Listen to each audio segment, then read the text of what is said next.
see. Okay. If I'm going a bit fast, please tell me. I tend to speak fast at times because I worry about time. So basically what we're going to cover today is how to target your CV as a postgraduate to either academic, discipline specific, or industry opportunities, identifying skills you've developed as a postgrad student and how to display them in your CV, and how to write an effective skills section. Throughout this CV, this presentation, you're going to hear me refer a lot to skills, and that is because that is what defines you more than what it is that you have studied. It is what it is that you have, what it is that you're going to sell yourself with, whichever path you decide to choose in the different options that you have available to you. So listen carefully to that. It's skills that make you employable in various areas and industry. So I'm going to start off with the CV. Okay, so you need to remember that when people send out an ad or something like that, they are trying to screen you out, and you technically here in this pile. They try to cut applications to a short list, and they want to see who it is that matches the requirements. So you have to find a way to technically stand out, and I'm going to sort of talk you through how it is that you can do that. Okay, so you must remember that a CV is part of a broader package. You always provide people with a cover letter or motivational letter, and we assist with that at the Career Service, and we've got some resources, whether they ask for it or not. And obviously your CV, and then there's an application form. So be very attentive to things like that. So for example, UCT, we know that when you apply for a position here, there's definitely an application form, and then only provide requested documentation. People have this thinking that they must put in all their certificates, all their everything. No, not necessarily, unless it has been requested. Okay, so I want you to just take a moment and take this pie chart in. This is the content you populate your CV with. And if you actually play around with this pie chart and you create one for yourself, you will start to notice where it is that you have gaps. So any work experience that you have, you'd put that in there. You can put any work you do for family business, you just cannot use the person as a reference. So, any extracurricular activities that you're involved in, any hobbies, and if you look at our website under CVs, we have a whole episode sort of dedicated and points out what it is that you can put under hobbies and interests, and if you should in fact include it, because you don't always have to include it. And then your extra courses, you would also put that on your CV, and then things that come from specifically your degree. Okay, so this is what you populate your CV with.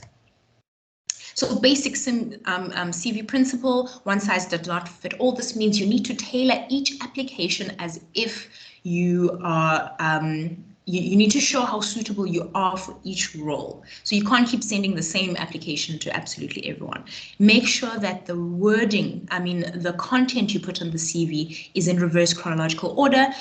Make sure it's tailored and targeted. Make sure it's comprehensive yet concise. So you can't be vague about certain things like, I won the Azola Award. We don't know what that is. Maybe it's known in your department, but we don't know who Azola is. So you'd want to put a bullet point just to tell us perhaps this is something, this is an award won by people who achieve 75% and above overall in third-year courses. That is what I mean by you're still being concise because it's one bullet point, but you're giving us enough information to get a sense of what this achievement is.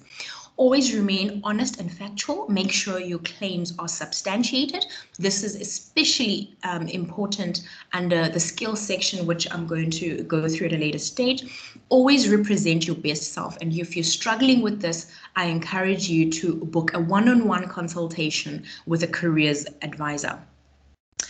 And then, so what I usually find with this one is people struggling to, let's say, write a cover letter where they know their marks aren't really that amazing. We can help you with representing your best self.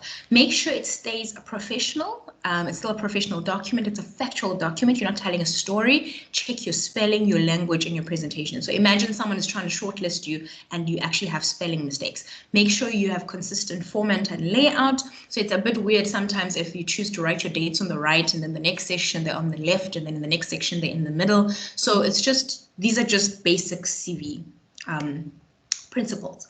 Then we get to the 3 types of CVs, right? So you have the academic CV. Now, this is meant to zone in on your academic achievements and experience. Now, the cool thing with the academic CV is it has no page limit. I once saw a CV that was about 95 pages. I could not believe it, but it turns out it was the professor's, what you call this, the papers that he had published, etc. But even though this CV has no page limit, you should still keep it concise. But it's also very important to make sure you looked at the job advert. So some job adverts would say maximum of 30 pages because they know academics will definitely flaunt what it is that they have. And then there's the discipline-specific CV, right? So this CV is meant to highlight the expertise and experience related to the discipline and the industry you're applying to. So this must reek of biology, reek of anthropology, reek of psychology, whatever it is that you are majoring in. Whatever it is that your speciality is in, and then obviously you use this CV or you become this specific if you're applying to that industry specifically. And then we have the non-academic CV. Okay, so the experience and accomplishments shared here should highlight your transferable skills that make you eligible to apply for a specific role.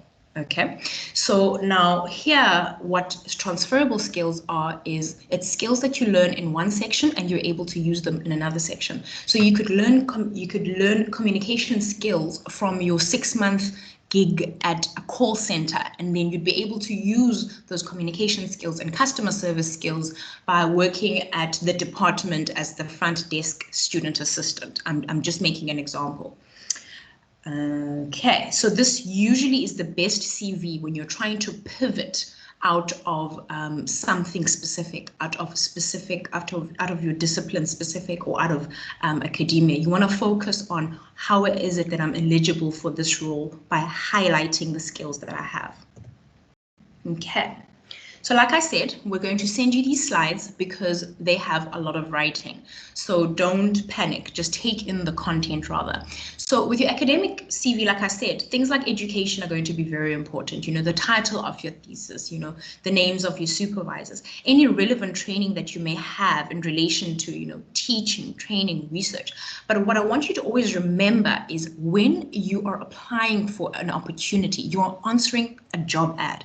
So in any topic, any heading you choose to put there, in the way in which you write it, you must remember you are still responding to a job ad. So include undergrad, postgrad prizes, travel grants, doctoral scholarships, early career fellowships, and any grants you have led on or are named on. Okay, and then your research interests. Write bullet points summarizing your research. Okay, now again, when you think of research interests, ask yourself, what am I applying for? What part of my research interests align with what it is that these potential employers are actually looking for?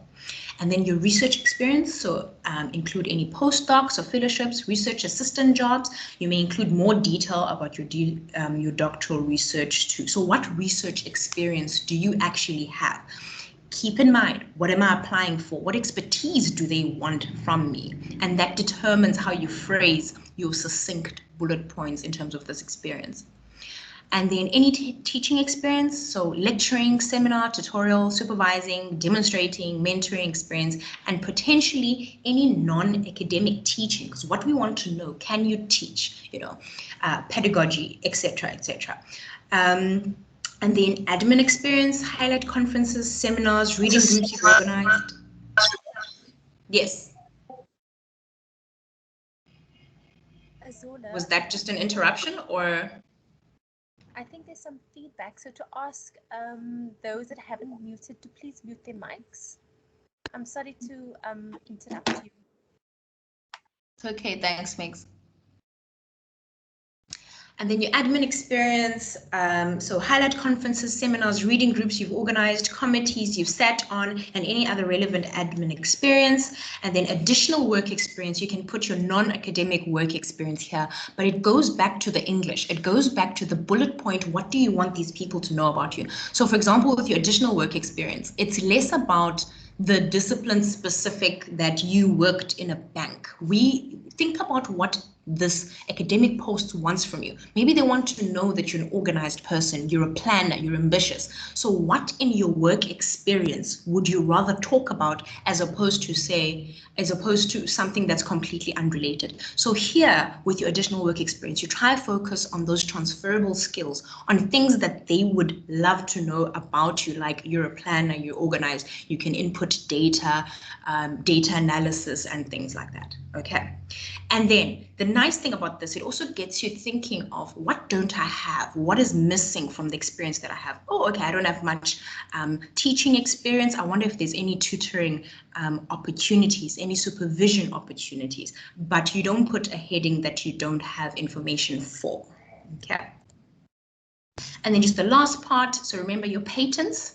So give the details of inventors, patent number and date granted, and then professional memberships, make sure you list them as well.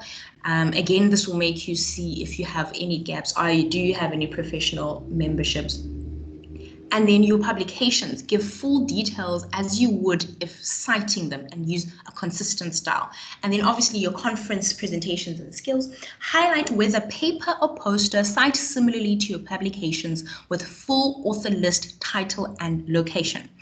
Then we get to the skill section. Now, I'm not going to go into too much detail with the skill section because I'm going to show you that in depth in the third section of this webinar.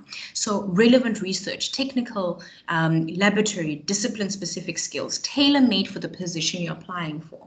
So like I said, anything that you're inputting here, you are still answering a job advert. It is not just you showing off everything in the entire world. It's you tailor-making your CV to such an extent that they feel like you are the person, you are the academic they have been looking for all their lives. And then you have your referees.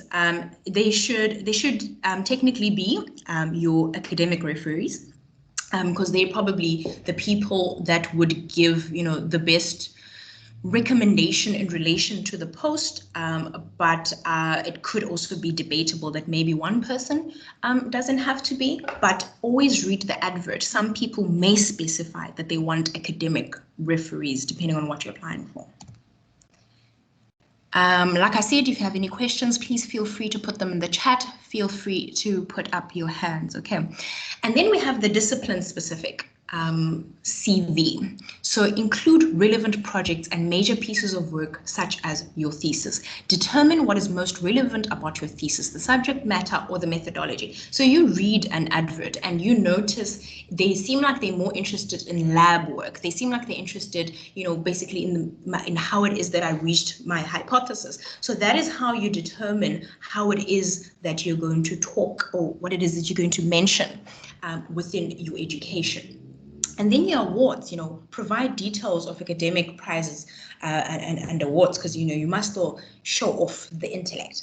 And then related work experience. So I always tell students here, there are no, how can I put this? You can create your own headings. You know how it is like when you're writing your thesis, literature review and everything, and then the headings that you choose within your literature review, and then everything going through. You want a golden thread in your thesis, right? Try and do that with your CV as well. What headings do you want to put here? So perhaps you want to say legal work experience, and then any work experience you've had in relation to law, you put that in reverse chronological order, and then you can have another heading that then says general work experience or work experience. So you can choose certain headings. Sometimes students join a whole lot of societies. I'm going to stick with the law example, and they are part of, like, let's say 7 societies, of which 4 of them are law related. I always tell them right there, law related societies. So what you're doing is you are making the reader see what you want them to see, because you want them, your CV at this point, to reek of this specific discipline, which can either be commercial or technical or legal. Okay. And then highlight where the paper posted again, so your presentations and your conferences that you went to.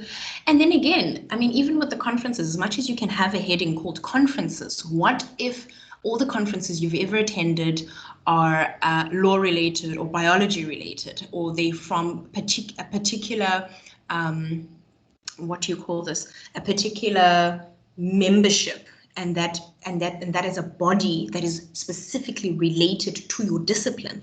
Why not write that and then say conferences by da da da da, and then you put your detail there. So what you must take away from here is you can decide what it is the reader of your CV can see, and the headings.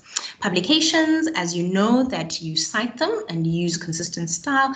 And then here you highlight relevant soft, technical, or commercial skills. Highlight discipline-specific skills. I always say, remember, you are responding to a job advert. So the way in which you write that skills section, you try tease out the specific skills that this job advert has asked for. So what I'm saying is you can be applying for 2 different jobs, and the skills section the skills that you choose to highlight could be different in the 2 CVs, because you're responding to 2 completely different job ads. And then here you can provide an academic and an employer referee. Again, pay attention to how many referees they said they want. Azula. Yes. Hi. We have Tato that's written in the meeting chat. Can I go ahead and read? Yes, please. So Tato apologizes for being a little bit late, but the question is, when writing an academic CV, is it advisable to write in the first or third person? So you never write in first person. It's not an I document ever. It's a factual document. You're stating facts. You're providing substantiation for any CV. So you never said I was the head of the mentoring club. You know, you'll write it in third person. So I hope that answers your question. But you'll see, I have some examples for you that you'll get a sense of how it is that you phrase it. Thanks for that, Megs. You're welcome. And then we move to a non-academic CV. So this usually helps if you're trying to pivot out of astronomy, you're tired of astronomy, it's not the one for you anymore, but it's great being smart, but you want to branch out, right? So to do this, adopt a functional or skills-based CV, a detailed skills section followed by a brief experience section. Now I'm going to show you an example of that in a moment, okay? What a skills-based CV looks like. And then this kind of CV allows you to highlight skills developed through your work experience and academics and other experiences, right? So using a hybrid CV with an expanded profile and skills section and a chronological employment history could be advantageous. I'm going to show you in a moment what this looks like, and then ensure your skills are supported with substantive evidence. I've seen a lot of CVs where people will have a list of competencies and skills, and that is all well and good and it's fine. But when you have a skills section like the one that I'm going to show you, you're sort of zoning in the person. You're basically saying, I know you've looked at about 400 CVs and mine is number 401. I want to show you the skills I have specifically in relation to this job, and this is the evidence that I have to back that up, and I'll show you. So highlight the relevant skills developed from your PhD and your master's. So here you're not necessarily talking about the content of your PhD, right? You're not talking about the content of your master's because you're trying to pivot out of that specific discipline, but you want to talk about the skills that you developed specifically from this. You can avoid giving the impression that you're directionless or a job hopper by finding an underlying career theme and writing your career history around that. So I made an example.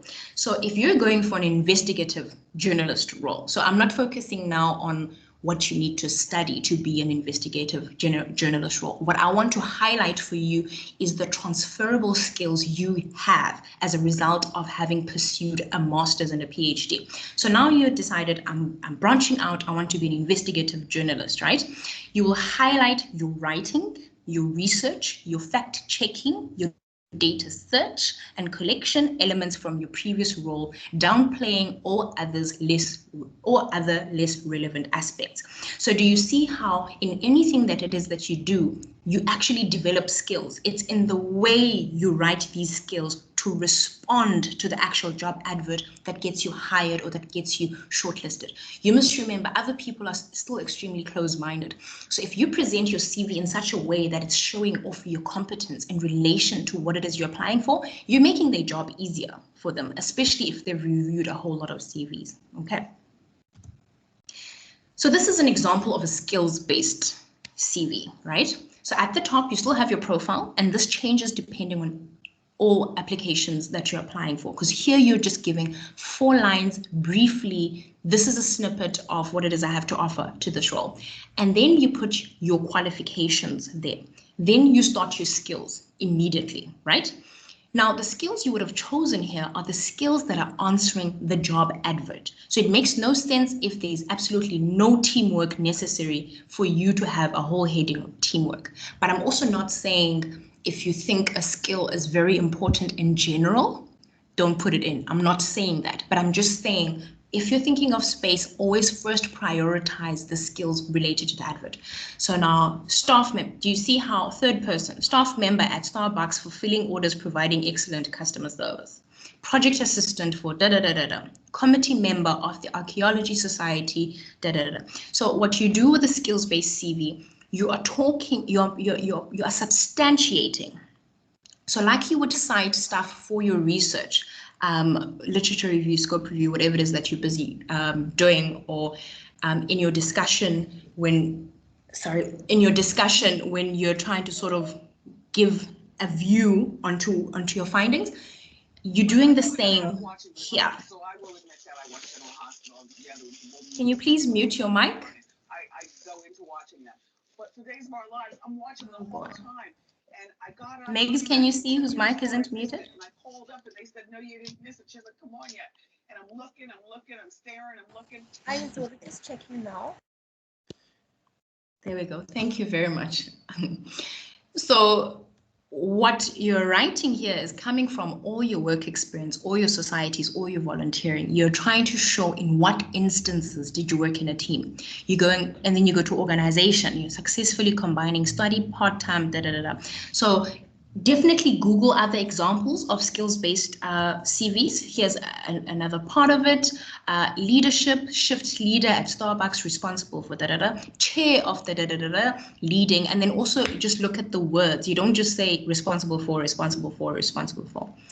And then analytical thinking. And the other thing you must remember, in your skills section or in a skills-based CV, you can use your course to substantiate your claim. So applying theoretical and scientific principles and concepts, you can say to da-da-da-da-da, okay? Applying statistical and numerical techniques to process data, da-da-da, okay? And these could be specific to what it is that you studied because it's still transferable skills.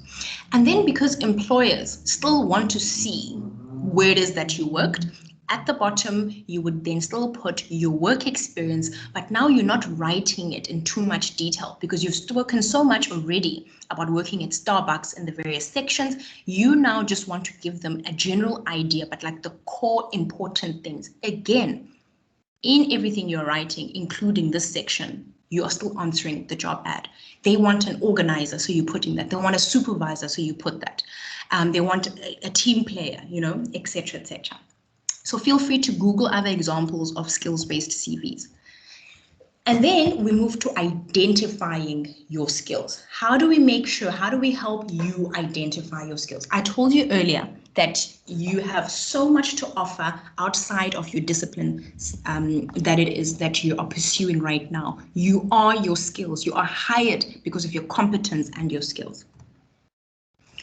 Now, This is something you can easily Google. You can literally ask Google, what skills do I develop from pursuing postgraduate studies?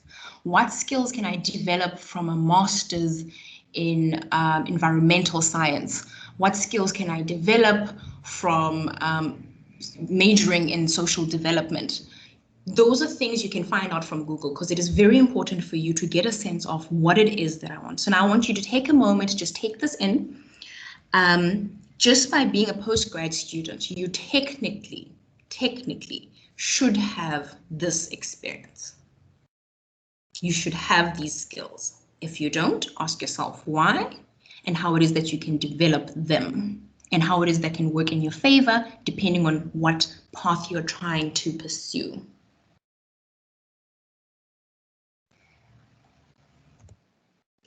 Now, but the most important thing with skills, like I've been saying since the beginning of the presentation, is you need to substantiate. You have to substantiate. And luckily, because you're masters and PhD candidates, substantiating is all you ever do, right? So if you're claiming that you have problem-solving skills, how can you demonstrate that? Give us an example. Give us a time where you had to problem solve. The nice thing with getting used to writing a skills section, and even just a simple table like this, is you get to practice how you could answer this question in an interview, because now you've got these amazing examples. And then down the presentation, I'm also going to show you how you can write an effective skills section.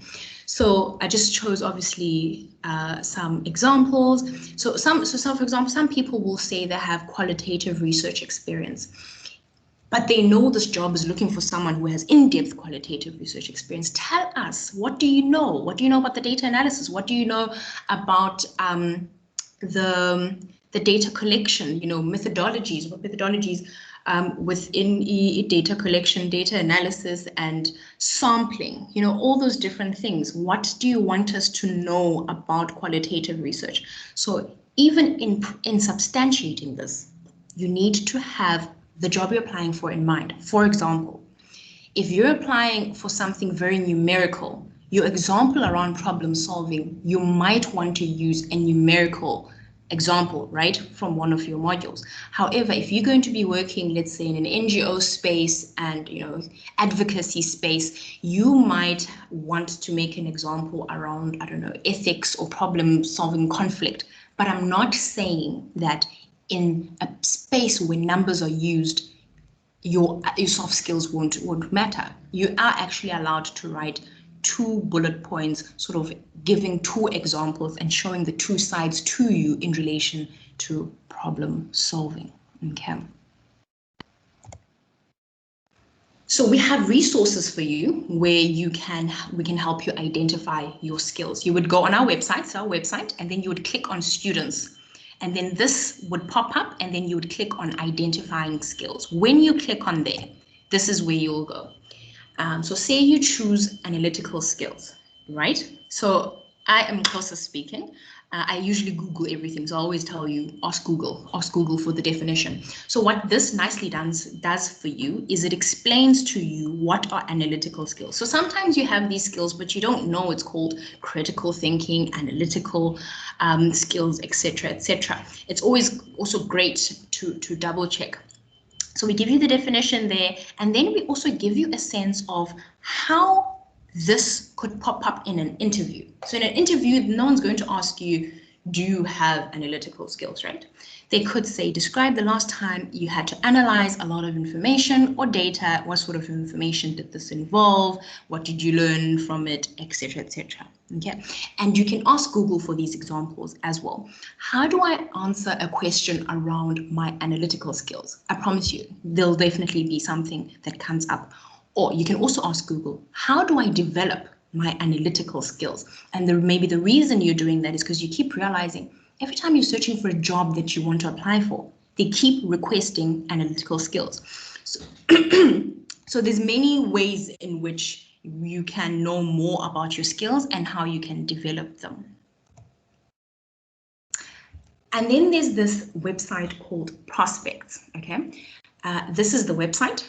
It's a UK website, so certain things are not South African related, but you'll sort of get the idea. It's actually quite helpful. When you visit the website, this will pop up. You'll click on career advice, and then you can click what can I do with my degree? And then majors will come up. I've just decided to choose the major English because it's very generic. When you scroll down under English, right at the bottom, you'll get this, the skills for your CV. So remember, anything you involve yourself in from that pie chart I showed you at the beginning, helps you develop skills. So the major strength of all English graduates is the ability to communicate effectively, both orally and in writing. Studying an English degree also develops skills in, and then all of this. But keep in mind, even though we're looking at this now, you still need to substantiate. You still need to provide evidence. That is something no one can take away from you because you've provided the evidence. It's in your CV. It's not something that is reliant with what your referee will specifically say, because you're going to give us credible examples, right? And then my question to you is, have you researched the skills in your field? Have you researched what's declining? Have you researched what's growing? Have you checked platforms like LinkedIn Learning to check what it is that you can sort of improve in and you're seeing is not covered in the UCT courses, but would be a great addition to what it is that you have to offer? So that kind of research is very important because you're going to be competing with people for the same job.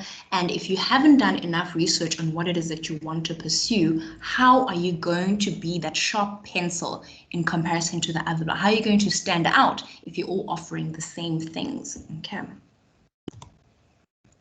Any questions so far? This is the last section. I'm about to now show you how it is that you can write an effective skill section. No questions, Megs? No questions, Azula. All right, thank you very much. So now this is your skills in your CV. How do you write an effective skill section? Yes. I'm so sorry. There is a question. It just popped up from Betabile. She says, question is more on the design of the CV. What font style and design is more appropriate? How do I balance listing my skills without cluttering the CV? Okay, so you're going to see how it is that you present your skills. In terms of font size, I know it must never ever be less than 11. There's Canva. I don't know if you know the website Canva. Canva has divided into sections the different types of CVs you have. So they'll say legal CV, corporate CV, and whatnot. But this is also specific research that you can make. It also depends on the type of content that you have there. What we sometimes find is students put too many headings, therefore putting too many words there, and not realizing there's certain things that can fall under one heading, because the cluster actually makes sense.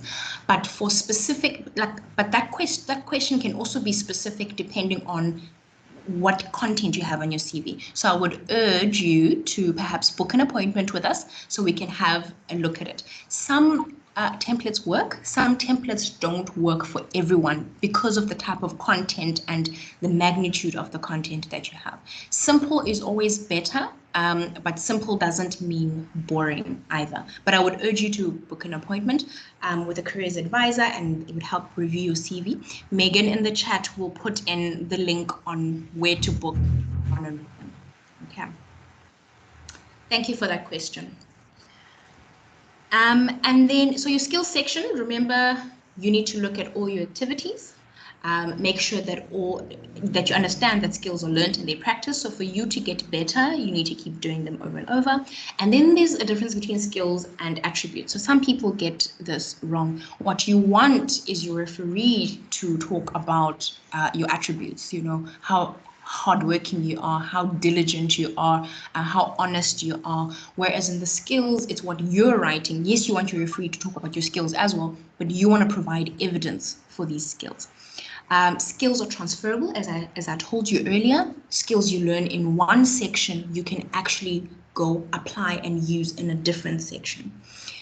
Make sure you substantiate with evidence. So I want you to take a moment and read this. So this is specifically an academic CV. So let's say they wanted someone with communication skills, and the advert said we want someone with written communication and we want someone with verbal communication. So these are the types of examples that you can provide.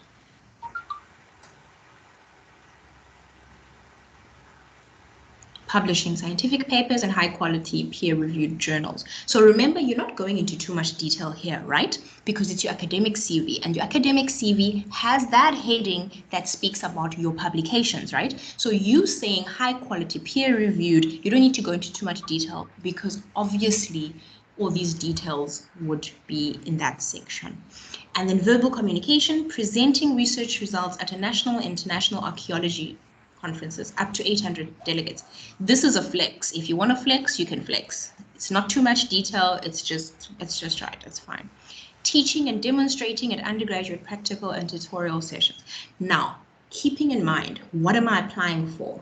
Your skills section is still flaunting, and you're now flaunting your teaching abilities under your verbal communication. Okay. Then we move to discipline specific. So how would your skills section change for the same skills? Okay, so remember I told you, depending on who you're applying to, the type of substantiation, the type of example you provide is going to be different. Writing articles for non-archaeologists for the local archaeology branch newsletter. For my university course, producing essays, sports, seminar papers to strict guidelines. Okay, university course, you've already written your education in the CV, so we know what you're talking about. You don't need to add more detail than that. Verbal communication, as a chair of the University of Archaeological Society, introducing speakers, leading panel discussions, and chairing questions sessions. So do you see, this reeks of archaeology, the skills section reeks of archaeology, so meaning the whole CV is probably geared to that discipline, okay? So some people speak like this, whether it's in their cover letter or it's in their CV, and it's awkward. My track record in research speaks for itself. You can't really speak like that. You're not telling us anything. I have great communication skills. Do you see the difference between what was written here with these communication skills? Excellent IT skills. IT is getting broader and broader and broader, I feel, by the day. So you saying excellent IT skills, we don't even know which aspect you're meaning at the moment. Team player, no. Outstanding language skills, what does that mean? Bilingual, multilingual, or are you talking about spelling? Like, what are you talking about in relation to the language skills? What it is that you can do? So some people do this. I think it could, I guess, work specifically for like your computer science and, you know, your coding and things like that, where people will put, let's say, Python, and they'll put 3-4 dots, but it still wouldn't sell you the way the skills section can actually sell you. So, you know, for certain topics like public speaking, when you say 25% of public speaking, what does that mean? Does that mean you're shy, or does it mean you haven't presented much? You've only presented twice. Like, what are you telling us? And when you say 100% English, what are you saying? Report writing, when you say 50%, what do you mean? So other people put the dots, as I said. What does that mean? So it's always great to tailor make specifically to an opportunity you're applying for. And I'm going to show you how. If you go on our website and you click on students, and then you scroll down and go to CV, CVs, cover letters in LinkedIn, you will find this mini series. Now there's episode 1 to episode 6. Episode 6 is actually quite an interesting one because it's about beating the bots. So how do you make sure your CV gets through those applicant tracking systems?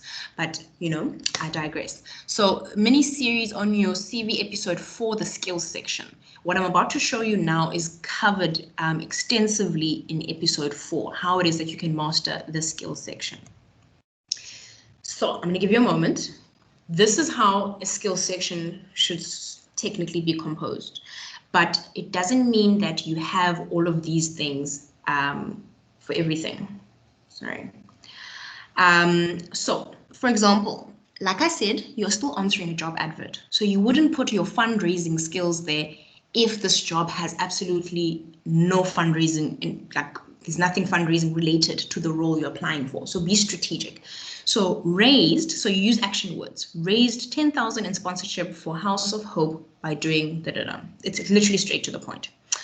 Successfully lowered a software's package error rate by 85% with updates and programming revision. So you've used your action words and you're also giving us results, right? Increased action words, increased social media engagement by 10% on Twitter and 7% on Instagram within the first month. So this was already a flex where you increased engagement by 10%, wow, by 7%.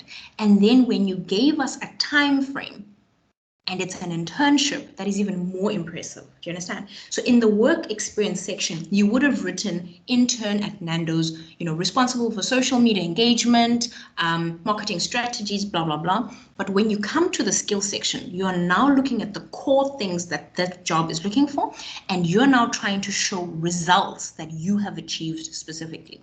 Here's another example. Organized a multimedia seminar for 100 fine arts students, right? Exceeding our target of 80. So that 100 didn't mean much, but fine. Now we know you can create seminars for 100 students.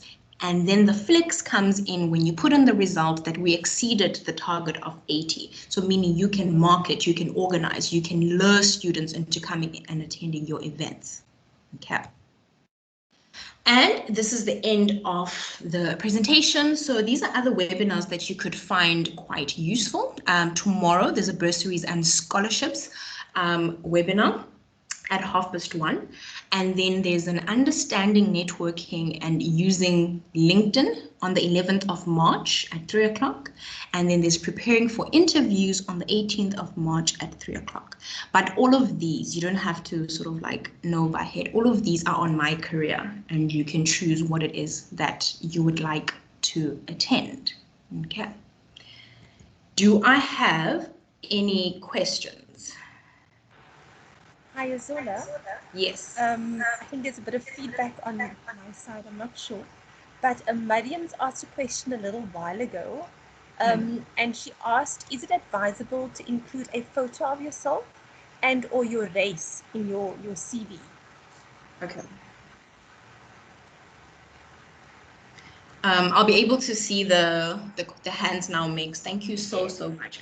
And just before I answer that question, Megan is going to put a feedback form in the chat. Please provide feedback.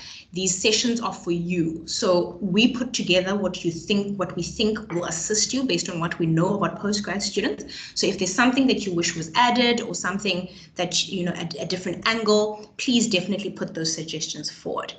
Now, when it comes to photographs, it's a difficult one. It's a tricky one. For example, personally, I wouldn't put a photograph because I don't know what bias it might attract. However, when you get shortlisted, people tend to look for you on LinkedIn in any case. So someone's going to find your face. If you do decide to put a picture of your face, if you personally are comfortable with that, then just make sure it's professional. I mean, I'm not saying, suit and tie, even though that usually looks good, but just make sure it still looks professional. I've seen some professional looking selfies as well. Have a look at LinkedIn. Some of the pictures, it's like a picture that you would technically put on LinkedIn. There was a second part to that question, Megs.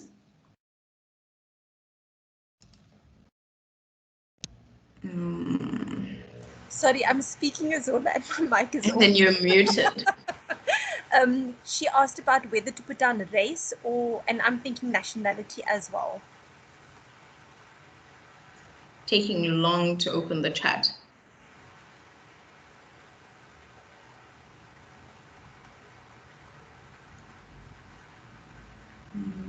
Megs? Yes, can you hear me? I can hear you now. There was a second part to that question. So she asked about the photograph. So she asked about putting down the race, and I guess you could add nationality to that as well. Oh, okay. You don't ever have to put that, but I think there's quite a bit of debate around that. I never put the race there. I never put the race there. I never put nationality there. But for some people, you may know that you must ask yourself what purpose is putting it there serving. So you may maybe realize maybe some people have always mistaken you for being a foreign national because your name sounds exotic and beautiful. So you like to put in South African so that they don't, yeah. But I don't know, Megs, if you have a different, response to that question. I don't. I would tend to agree with you that I probably wouldn't put down my race or even nationality, because at the end of the day, you'd want your CV to speak for whatever you are able to present to them. And obviously in specific adverts, there will be a clause if they're looking for South Africans only, as an example, yes. or if it was a transformative post, for example. So, yes. Yeah. Okay, no, I agree. I think I'm just personally now, I'm not speaking necessarily as a careers advisor. I think personally, I worry a lot about this country and discrimination. So putting anything, whether it's my picture, race, I get very wary and worried. But those are my personal fears. I'm not putting them on you. So there's a question in the chat. Do you provide services for checking my CV and the job advert I'm applying for? Yes. So you can book an appointment, and then you can attach the CV that you've worked on, and then you can attach the advert, and then we check in the session and give you feedback if you've tailored it nicely to the job advert. Okay. Any other questions?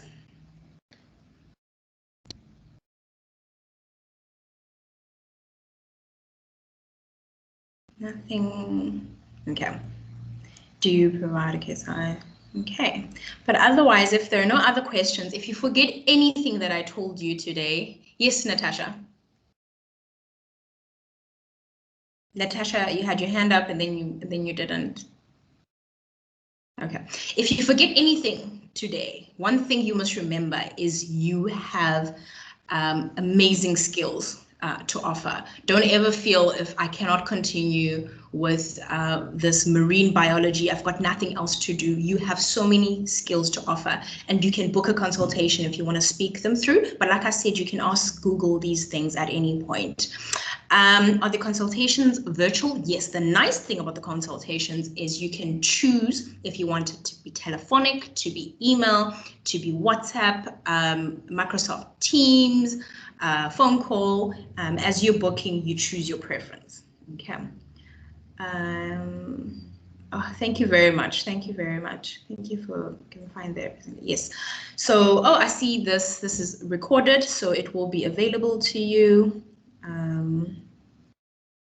Okay. If there are no more questions, thank you very much. This was great. Thank you. Okay, well, everyone, have a lovely afternoon. I wish you all the best with your postgrad studies. Keep soldiering on. You're welcome. Thank you very much. Megs, we can stop recording now, because now I'm just smiling at the camera.